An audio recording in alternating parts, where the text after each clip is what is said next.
சுந்தரமூர்த்தி நாயனார் அருள் செய்த தேவாரம்.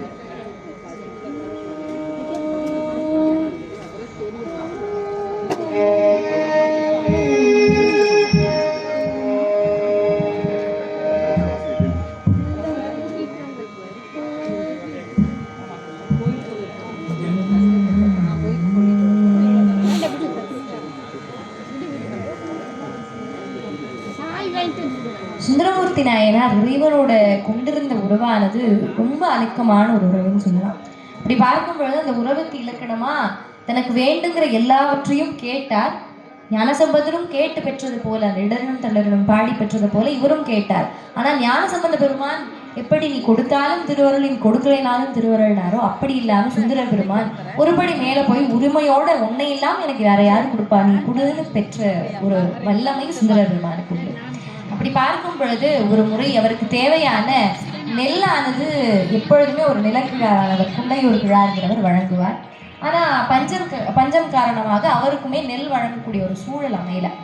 அப்போ சுந்தரமூர்த்தி நாயனார் என்ன செய்யறாரு அப்படின்னா, சுந்தரமூர்த்தி நாயனாருடைய அவருக்கு வழங்கணுங்கிறதுக்காக இறைவன் என்ன பண்றாரு அப்படின்னா, திருக்குண்டையூர் கிழாருக்கு நெல் மணிகளை அப்படியே மலை போல குவிச்சு, ஒரு மணல் எப்படி குவித்து வைக்கப்பட்டிருமோ அந்த மாதிரி மலை போல நெல்மணிகளை குவித்து கொடுத்துடுறாரு. அப்படி குண்டையூர்ல அப்படி நெல் மலை குவிந்திருக்கிறத உடனே அந்த குண்டையூர் கிழார் போய் சுந்தர பெருமானை பார்த்து, இப்படி இறைவன் உங்களுக்காக நெல்மலை எனக்கு என்னுடைய ஊர்ல குவித்து வைத்திருக்கிறார் அப்படின்னு சொல்றார்.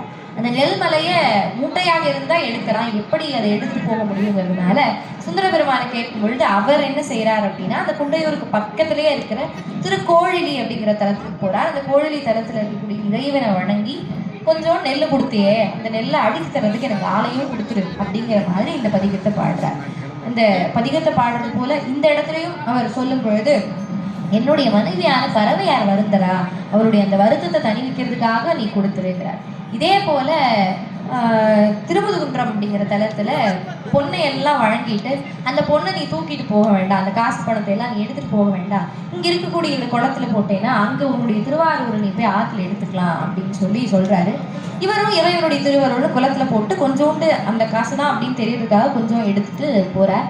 அங்க போய் திருவாரூர்ல அங்க இருக்கக்கூடிய மணிமுத்தாறுல எடுக்கலான்னு பார்க்கும்பொழுது அவர் கையை விட்டு எடுத்து பார்க்கிறார், வரல.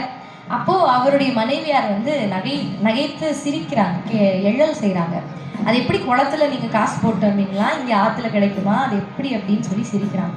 அப்போ பறவையார் வந்து, இப்படி என்னை நகும்படியே ஆயிடுச்சு, அவள் என்ன வருத்தம் கொண்டிருக்கிறான்னு உனக்கு தெரியாதா, நீ அம்மைய உன்னுடைய பாகத்துல ஒரு பாகத்தையே நீ வந்து பெண்களுக்கு கொடுத்துருக்குற, உன்னுடைய பெண்ணுக்கு கொடுத்துருக்குற, அப்படி இருக்கும்பொழுது பெண்கள் என்ன துயரப்படுவாங்கன்னு உனக்கு தெரியாதா அப்படின்னு கேட்கிற.